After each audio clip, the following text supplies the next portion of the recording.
topic of medical debt is coming front and center after a crowdsourcing campaign to help actor James Van Der Beek pay medical bills. Medical debt generally refers to the debt related to unpaid medical bills for any type of healthcare service. I don't know what took so long, but I guess now when people of affluence die, now people want to pay attention to things I've been telling you have been going on for 10 years plus. And these things, by the way, he doesn't say, can be tied to your credit. So if you're super sick or you get sick and you have to go to the hospital, you don't have great insurance, depending on what they have to do, you could be stuck with a $20,000 bill. Again, if you can't pay it back, your payment plan you can't keep up with because the cost of everything else in the world is going up, then you're back to like the gentleman who had to choose between rent or inhaler. I don't know why these things are only important to you all when famous people die. Right? These are important if anybody dies, but we'll continue to listen. We found that the majority of Americans, both Republicans and Democrats, have identified the high cost of healthcare as a very important issue for them. And it's funny when people say stuff like this because I'm constantly going to hospitals and meeting with Republicans who are telling me about how they continue to vote for people, how they want the world to be ran. And then when they realize that they are on the receiving end of the thing that they wanted to happen to other people, then they're just in total shock. In a lot of cases, actually the top issue. The rising cost of healthcare is top of mind for many Americans. President Donald Trump spent a few minutes of his State of the Union speech addressing it. I want to stop all payments to big insurance companies and instead give that money directly to the people.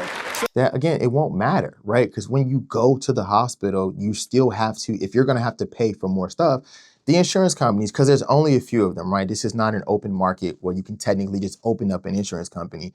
They're going to dictate the prices of these things. That's how the market works. And so if they just take money from them, they'll just raise your premiums and you'll still have no insurance. So the idea of it is like, oh my God, that's a great idea. It's actually not feasible. Because you won't stop them from doing anything else, that idea actually won't work long term for anybody, unless you're rich. Because if we're being honest, a lot of them use concierge medicine anyway. There's a lot of people who actually don't go to the hospital like you and I do. So they can buy their own health care, which will be better health care at a much lower cost. Highly unlikely to be a lower cost. Millions of Americans may be paying more for insurance coverage in 2026 after the Affordable Care. Yeah, so we talked about this 100 times. The cost of your insurance will go up, and if you're not careful, it could harm you and make you almost impossible to afford simple things. CARE Act's enhanced premium subsidies ended in 2025. Dr. Lynn Cotter, a senior researcher with KFF, says people will be forced to make tough choices. This Fox News came to the office. We talked about it. I told you guys that then. Again, this always goes back to why is it that someone famous has to die for someone to say Henry was right? What the hell? I've been telling y'all for years now, this is happening, this is happening, this is happening. And then when I'm out in public and you all come to me and you say, oh, Henry, that'll never happen. And it's like, no, I've never been wrong. Not one time have I ever been wrong, specifically as it pertains to healthcare. I know what I'm looking at. I can tell how this is going to roll out. And again, if he had trouble paying his healthcare, what are the majority of you going to do? This is a guy that supposedly just bought a $4 million house. If he had trouble paying for his healthcare, what is it that the average person is going to do? And again, you attack me and say, well, we have to be Republican because we have to fix this problem in America. I'd rather we not fix the problem and people don't die. That's literally my opinion, right? You say, well, Henry, that's not good fiscal policy. So if your policy is for people to actually die for you to correct things that should have been corrected 100 years ago, we got a whole nother issue. And America, by the way, has never really cared about the poor person, the slave, the enslaved, the middle class, lower class. They've never cared about these things, which is why I always say, I don't have a hat. When was America great? Right? When was America great? Right? Great again. We crossed out the again. You guys can get a hat from us because to me, it was never great. What you're really saying is, let's go back to times where you had slavery, where you can just have people work for free and everyone can be billionaires in today's times. That's what they really mean. Hard decisions about how to spend their hard-earned money, and it doesn't always end up with them going with medical care. As healthcare costs rise, more Americans are accruing debt associated with it. 41% of adults are saddled with medical bills they cannot. 41% is probably low. I'm gonna be completely honest with you because the other part of this that is either unaccounted for or you guys don't get to see are the people who actually don't go through with certain things because they don't think they can afford them. So they just die, right? So they're saying 41% of adults are saddled with unaffordable medical bills. Sure. But that does not account for the people who don't go get treatments because they don't think they can afford them. And that is a very important statistic, which is again why I always say to these news stations, right? You all have to give people the full picture. I shouldn't be the only person in America who cares. I just shouldn't. They cannot pay, according to KFF's most recent available data. The issue came front and center with the recent death of actor James Van Der Beek. Fans have raised. No, it didn't. It came front and center when I told you guys a year ago, and we got over 5 million views plus, when a kid had to determine if he was going to pay his rent or get an inhaler. He paid his rent and he died. That's when it became a big deal. Stop coming back to me and telling me that these things are big deals because someone famous died. Again, America is a thing where we have to focus on the everyday person. The 1% is the 1%. And a 100%, that's just 1%, right? If you start helping everyone, you'll get better outcomes. If people are healthier, we'll also get better outcomes. If we stop focusing on the medical bills and being reactive versus proactive, and we provide them with quality housing, quality food, get rid of food deserts as best we can actually help people and get around this medical thing.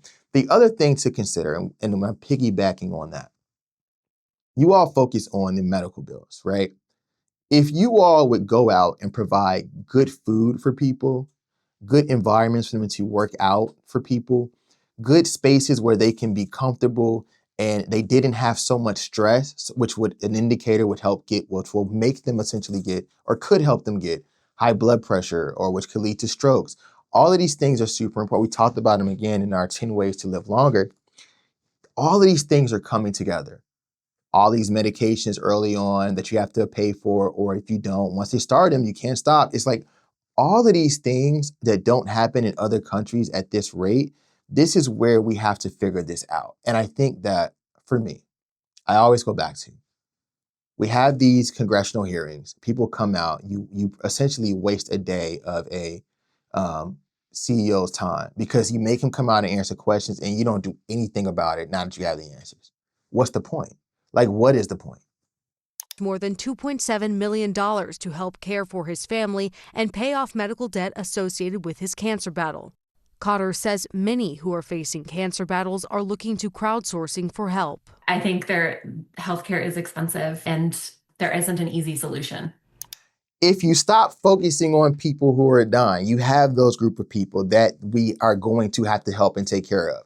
But now we start planning for 20, 30, 40, 50 years in advance. What do? You provide everyone with clean water, which is another thing we got to get to later, great food, right?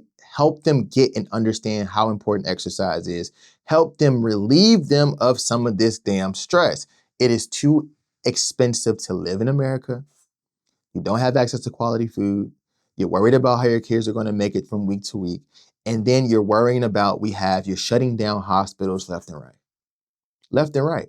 And so the next thing that's going to happen, and I've been saying this for a while, they're going to allow private equity to own every hospital in America. So what you think is bad now will be 20 times worse if this happens. Because as of right now, there are rules in place. These are nonprofits, like these hospitals. There are ways that they're governed to help protect a lot of people. Once they become strictly businesses, then we get into things like I was talking about earlier today. What is ethical versus not? Things like EMTALA, right? The act that everyone has to be seen. If you allow private equity to buy out your hospitals, you're going to lose that. You're going to lose that.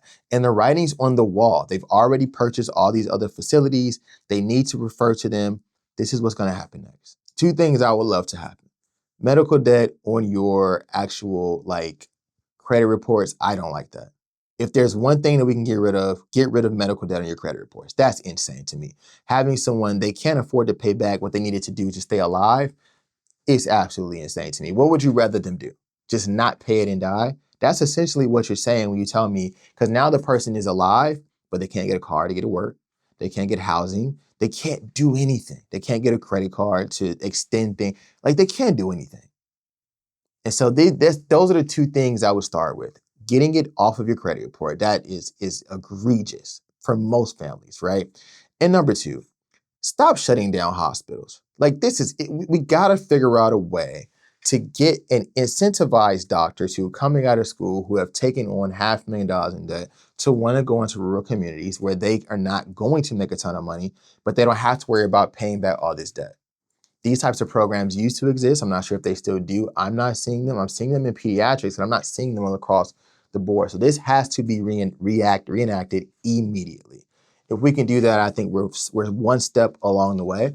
And I think that what people will find is that the more healthy America is, if we can actually make America healthy again, getting back to less preservatives and things like that, I think we can actually help solve a lot of these issues. So let me know what you all think in the comments.